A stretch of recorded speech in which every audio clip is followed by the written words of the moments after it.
Hello दोस्तों, welcome to my channel पे आप सभी दोस्तों का एक बार फिर से स्वागत है। आज है 10 दिसंबर और 10 दिसंबर को करंट अफेयर बन सकता है आपके सामने प्रस्तुत है। तो सभी दोस्तों से निवेदन कि जो पहली बार हैं वो हमारे चैनल को जरूर सब्सक्राइब कर लें, बेल वाला घंटी दबा लें और वीडियो को शेयर करना ना भूलें। तो चलिए स्टार्ट करते हैं इस डेली करंट अफेयर के सेशन पे।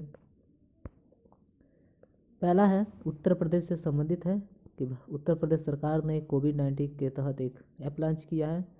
इस ऐप से आपको परीक्षण केंद्र का पता लगाया जा सकता है और इस ऐप का नाम है मेरा कोविड ऐप। ठीक, यह 5 किलोमीटर के रेंज में आपको बताएगा कि सार्वजनिक और निजी कोविड परीक्षण प्रयोगशाला खोज के बताएगा कि कहाँ पे स्थित है।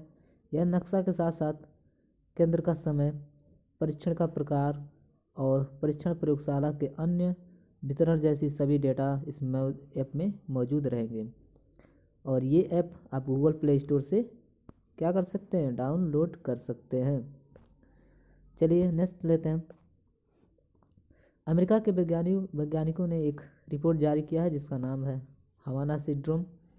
और ये हवाना सिंड्रोम किस लिए जारी किया गया है, कौन कौन सी बीमारी के तहत, तो इस रिपोर्ट के अंतर्गत चक्कर आना, मतली, सिर दर्द और सुनने में कमी समस्याओं जैसी रासायनिक कई न्यूरोलॉजिकल लक्षण इसमें संभावित कारणों पर एक रिपोर्ट प्रकाशित की है। ठीक है, तो इस रिपोर्ट को क्या नाम दिया है, हवाना सिंड्रोम कहा गया है। ठीक है, और ये किस लिए होता है, कैसे होता है, इसको पता लगाया जाता है कि मस्तिष्क में जब एमआरआई करते हैं। ठीक है, कभी कभी प्रश्न दोस्तों पूछता है कि एमआरआई किससे संबंधित है। आपको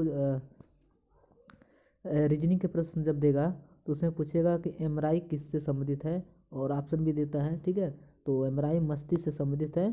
ठीक, और सफ़ेद और जैसे कहने का मतलब ये है कि मस्तिष्क में जब एमआरआई किया गया तो सफ़ेद और ग्रे पदार्थ के नुकसान के साथ साथ संवेदी क्षेत्रों को बिना किसी दर्दनाशक मस्तिष्क चोट के ठीक बीच बिगड़ा कार्यक्रम, ठीक है, कार्यात्मक कनेक्शन का पता चला है। ठीक, चलिए नेक्स्ट लेते हैं। नेक्स्ट फिर है उत्तर प्रदेश से संबंधित कि उत्तर प्रदेश सरकार ने अपने यहाँ थारू जनजाति के लोगों के लिए एक योजना लॉन्च किया है। और कौन सी योजना है, अनूठी संस्कृति को अपनाने के लिए योजना लॉन्च किया है। किसने, अनूठी संस्कृति को। ठीक, अब इस अनूठी संस्कृति के क्या अंतर्गत आता है कि यह यूपी फॉरेस्ट कार्प, क्या यूपी फॉरेस्ट कार्प थारू लोगों को ठीक है अंगतुकों के साथ यानी कि दूसरे लोगों के साथ के साथ प्रवाहित ढंग से संवाद करने और ग्रामीण को सुरक्षा और स्वच्छता के पहलुओं से परिचित करने का प्रोत्साहन करेगा यह। ठीक है, योजना। अब बात कर लेते कि थारू जनजाति उत्तर प्रदेश के किन किन क्षेत्रों में मिलते हैं। तो ये समुदाय शिवालिकों में या निचले हिमालय के बीच तराई क्षेत्रों में मिलते हैं। कहाँ मिलते हैं, हिमालय के बीच तराई क्षेत्रों में। नेक्स्ट लेते हैं। आज है वर्ल्ड ह्यूमन राइट्स डे यानी कि मानवाधिकार दिवस है। आज 10 दिसंबर है इसलिए मानवाधिकार दिवस मनाया जाता है। ये प्रत्येक वर्ष मनाया जाता है। इसकी शुरुआत हुई थी 1948 में। ठीक है, 1948 में संयुक्त राष्ट्र सभा ने मानवाधिकारों की सार्वभौमिक घोषणा UDHR को अपनाया, तब से यह दिन मनाया जाता है। ठीक है, UDHR एक दस्तावेज है जो सभी, अब पूछता है कि UDHR क्या है, तो यह एक दस्तावेज है जो उन सभी अधिकारों को बताता है जिसका किसी भी नस्ल, रंग आदि से भेद से परे हर मनुष्य हकदार है। ठीक है, वर्ष 2020 के लिए इसकी विषय वस्तु है, ये मोस्ट इम्पोर्टेंट है, recover better stand up for human rights. ठीक, ये इसका विषय वस्तु है, यही मोस्ट इम्पोर्टेंट है। और आने वाले परीक्षा में मानवाधिकार का क्या विषय वस्तु था ये पूछ सकता है। नेक्स्ट लेते हैं। एक चयनित से संबंधित है, अगर भारतीय मूल के कोई व्यक्ति विदेश में किसी पद पे चयनित होते हैं तो करंट बनता है, वह एक प्रश्न बनता है। तो आर चौहान, ठीक है, यानी कि राज चौहान ब्रिटिश कोलंबिया में स्पीकर चयनित किए गए हैं। और कहाँ के हैं, तो कनाडा में, ठीक है, सुन लीजिए, कनाडा में एक भारतीय मूल के विधायक राज चौहान ब्रिटिश कोलंबिया विधान सभापति के रूप में क्या किए गए, चुने गए हैं। उन्होंने ब्रिटिश कोलंबिया विधायिका के 5 बार बर्नबाई एडम्स निर्वाचन क्षेत्र के प्रतिनिधित्व किया है। उन्होंने पिछली सरकार में उप सभापति के रूप में कार्य किया था।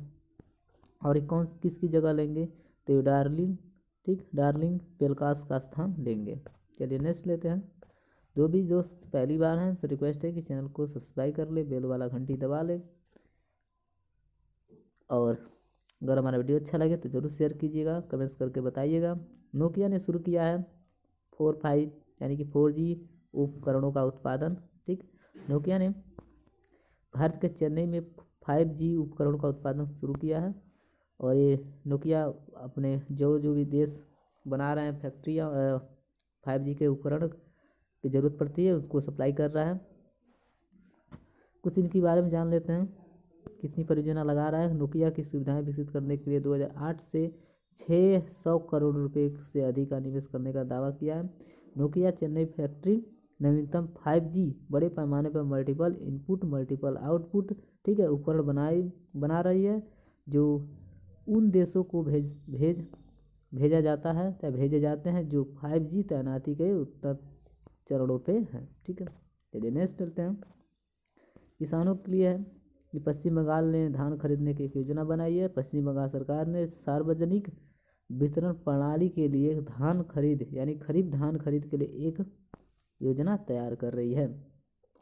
इसका उद्देश्य पूछता है कि इसका उद्देश्य 2021 तक लगभग कितने 10 करोड़ लोगों को मुफ्त चावल की आपूर्ति करना है। दोस्तों बड़े बड़े एग्जाम में इसकी पूरी डेटा पूछी जाती है। इस योजना के तहत सरकार का लक्ष्य 30 लाख से अधिक किसानों ने इसका नामांकन करा दिया है। पश्चिम बंगाल ने अनुमान रखा गया है 10 करोड़ करा लिया है।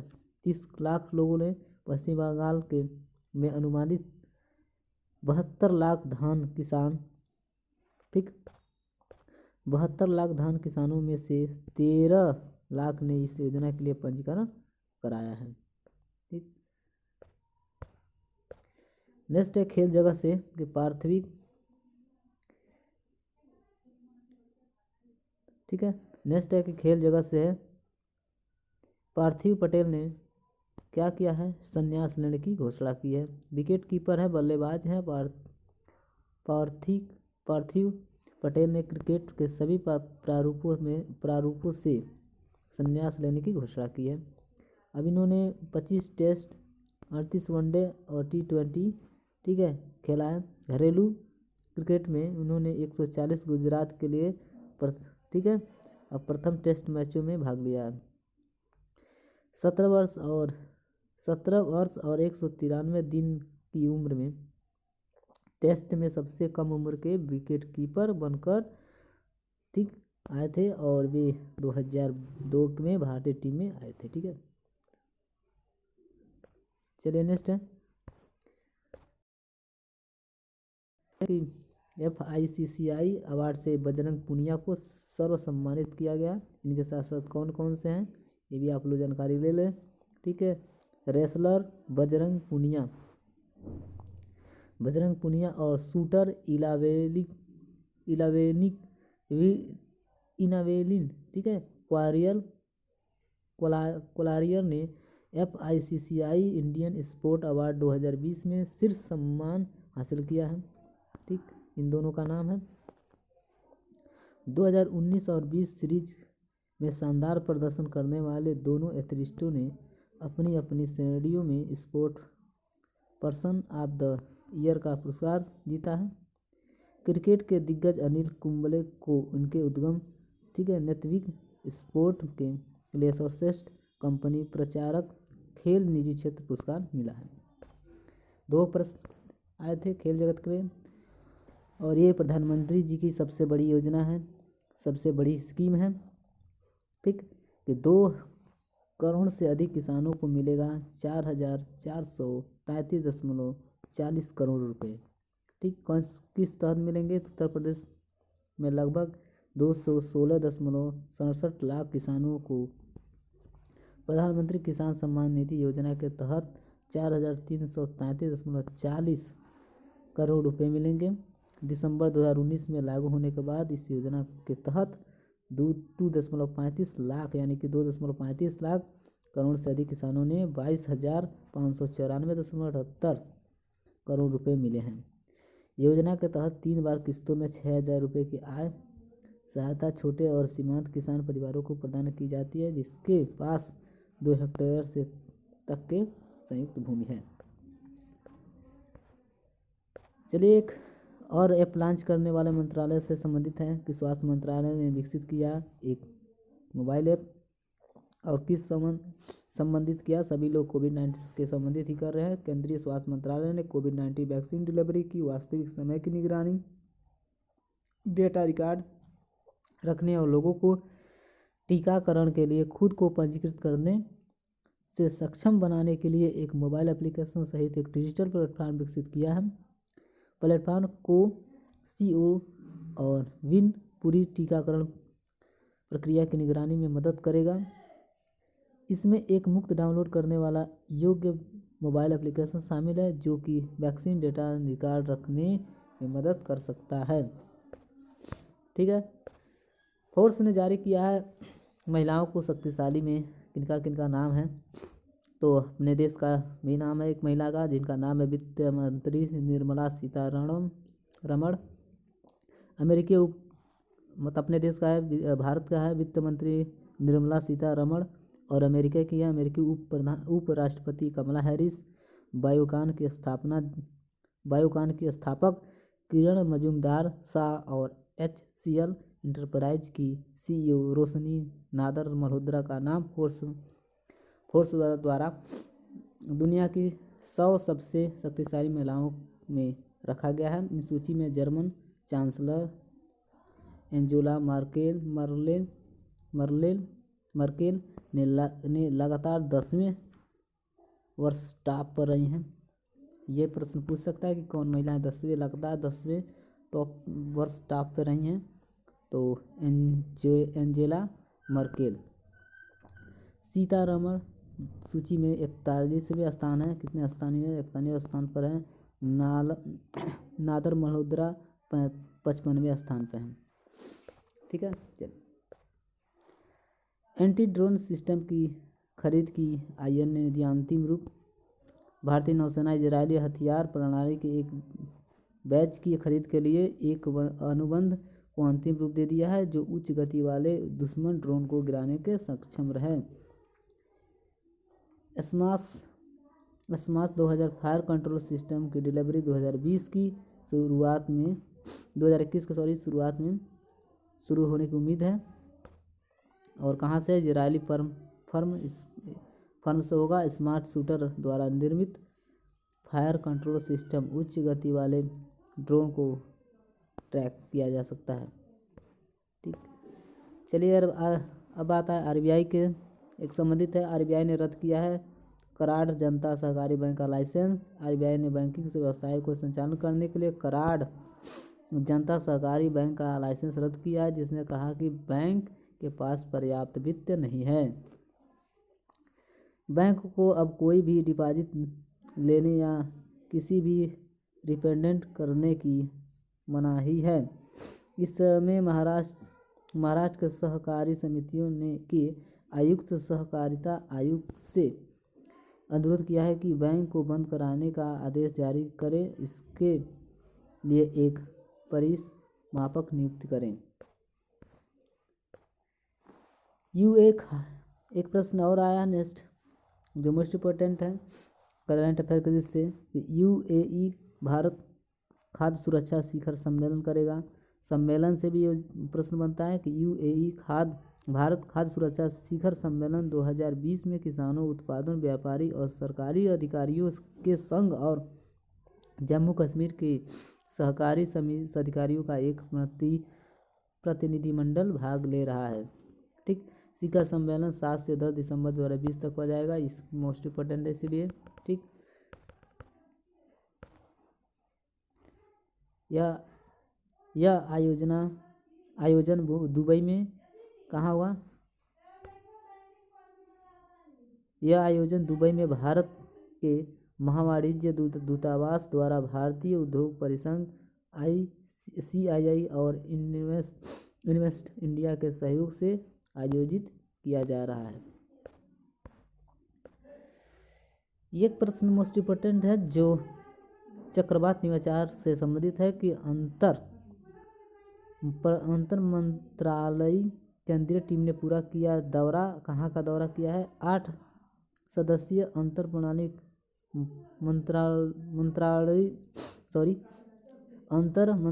मंत्रालयी ठीक है केंद्रीय टीम तमिलनाडु और पुडुचेरी में, कहाँ? तमिलनाडु और पुडुचेरी में चक्रवात निवाचार के कारण हुए नुकसान के मूल्यांकन के लिए 8 दिसंबर 2020 को पूरा किया है दौरा। टीम का नेतृत्व किसने किया था? केंद्रीय गृह मंत्रालय के संयुक्त सचिव आशुतोष अग्निहोत्री ने कर रहे हैं, तमिलनाडु सरकार ने। ठीक, केंद्रीय टीम को एक ज्ञापन सौंपकर क्षतिग्रस्त आधारभूत संरचना में पुनः निर्माण के लिए सहायता मांगी है। ये इसलिए उठाया गया है प्रश्न की आने वाले एग्जाम में निवाचार जरूर पूछने वाला है कि चक्रवात जो निवाचार आया था वो किस किस शहर और किस राज्य में आया था? तो तमिलनाडु और पुडुचेरी के तहत आया था। उसमें एक देश और दूसरे देश में जब किसी भी योजना पर हस्ताक्षर होता है तो करंट अफेयर का जिससे एक नया प्रश्न बनता है। तो स्पेशल टास्क फोर्स बनाएगा भारत और कतर। ठीक, शेख सबा पुनः कुवैत प्रधानमंत्री नियुक्त। ठीक, यानी कि कुवैत के एमीर शेख नवाफ अल अहमद अल सहाब ने खाड़ी अरब राज्य में संसदीय चुनाव के बाद शेख सबा अल खालिद अल सहाब को प्रधानमंत्री के रूप में नियुक्त किया है। शेख नवाफ ने शेख सबा को अनुमोदन के लिए नए मंत्रिमंडल के सदस्यों को नामित करने के लिए कहा है। शेख सबा 2020 के बाद से विदेश मंत्री थे शेख सबा 2011 के बाद से विदेश मंत्री थे जो 2019 के अंत में प्रमुख के पद पर आसीन थे। ठीक दोस्तों, अगर हमारा वीडियो अच्छा लगा तो ज़रूर शेयर कीजिएगा, ज़रूर कमेंट करिएगा और चैनल को ज़रूर सब्सक्राइब कर लीजिएगा। वीडियो देखने के लिए आप सभी को धन्यवाद।